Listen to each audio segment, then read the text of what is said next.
Urusan absolut versus konkuren. Siapa berwenang apa? Assalamualaikum warahmatullahi wabarakatuh. Salam sejahtera untuk kita semua. Om Swasti, Astu Namo Buddhaya. Salam kebajikan. Para aparatur sipil negara yang terhormat, pada video sebelumnya kita telah membahas bahwa Indonesia adalah negara kesatuan yang menerapkan otonomi daerah. Nah, konsekuensi dari otonomi daerah adalah adanya pembagian pekerjaan atau urusan pemerintahan antara pemerintah pusat dan pemerintah daerah. Lalu, bagaimana pembagiannya? Siapa berwenang mengurus apa? Dasar hukum utama yang mengatur pembagian urusan ini adalah Undang-Undang Nomor 23 Tahun 2014 tentang pemerintahan daerah. Undang-undang ini penting untuk memberikan kejelasan, menghindari tumpang tindih kewenangan, dan memastikan semua aspek pemerintahan dapat tertangani dengan baik sesuai skala dan dampaknya. Secara garis besar, Undang-Undang 23 Tahun 2014 membagi urusan pemerintahan menjadi 3 kategori utama. Mari kita bahas 2 kategori pertama yang paling fundamental. Urusan pemerintahan absolut dan urusan pemerintahan konkuren. Pertama, urusan pemerintahan absolut. Sesuai namanya, absolut berarti mutlak. Ini adalah urusan yang sepenuhnya menjadi kewenangan pemerintah pusat dan tidak dapat diserahkan atau dibagi kepada pemerintah daerah.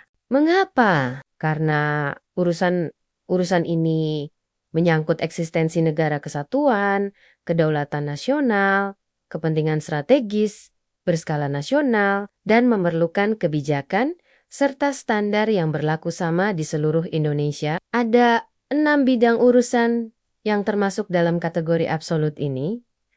Politik luar negeri, misalnya hubungan diplomatik, perjanjian internasional, penetapan kebijakan luar negeri, pertahanan, seperti membentuk angkatan bersenjata, menyatakan perang atau damai, membangun sistem pertahanan negara, keamanan, menjaga ketertiban dan keamanan nasional, membentuk kepolisian negara, justisi, menyangkut peradilan, mendirikan lembaga peradilan, menetapkan hukum acara, mengangkat hakim dan jaksa, moneter dan fiskal nasional, seperti mencetak uang, menentukan kebijakan moneter, menetapkan kebijakan fiskal, dan anggaran pendapatan belanja negara, agama, misalnya menetapkan hari libur keagamaan nasional, memberikan pengakuan terhadap suatu agama, serta urusan haji. Jadi, untuk keenam bidang ini, kewenangan penuh ada di tangan pemerintah pusat.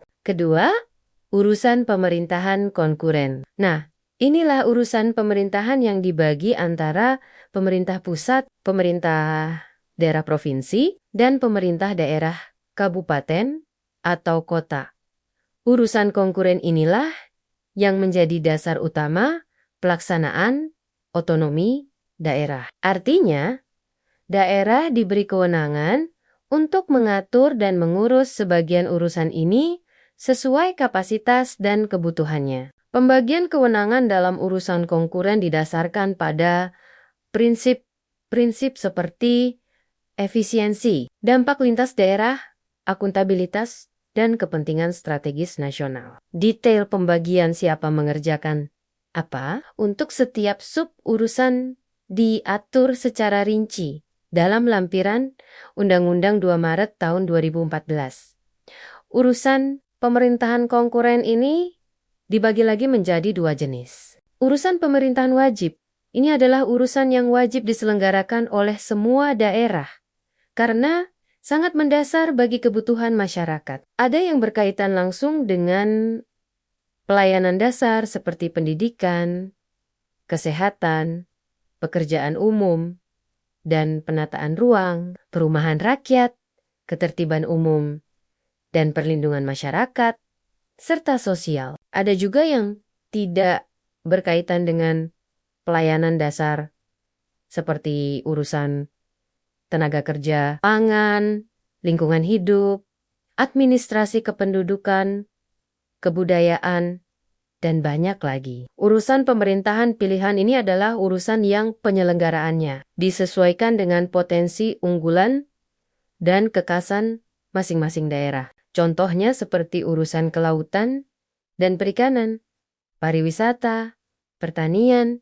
kehutanan, perdagangan, industri, dan energi sumber daya mineral. Sebagai gambaran sederhana, pembagian kewenangan konkuren. Misalnya dalam urusan pendidikan, pemerintah pusat menetapkan standar nasional pendidikan. Pemerintah provinsi mengelola pendidikan menengah. Sedangkan pemerintah kabupaten atau kota mengelola pendidikan dasar. Terakhir, ada kategori ketiga, yaitu urusan pemerintahan umum.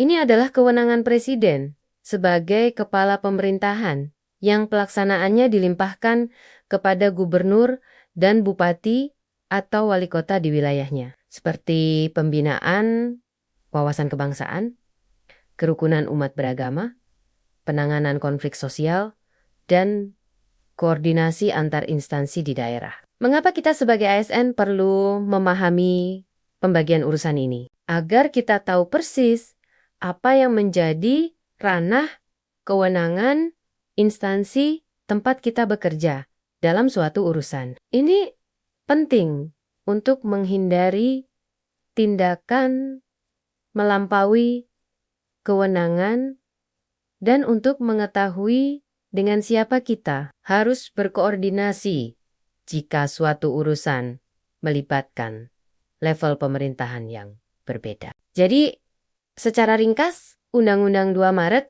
tahun 2014 membagi urusan pemerintahan menjadi urusan absolut yang sepenuhnya dipegang pusat, urusan konkuren yang dibagi antara pusat dan daerah, serta urusan umum yang merupakan pelimpahan kewenangan presiden. Pemahaman dasar ini akan membantu kita bekerja lebih efektif dalam sistem pemerintahan yang ada. Terima kasih atas perhatian Anda.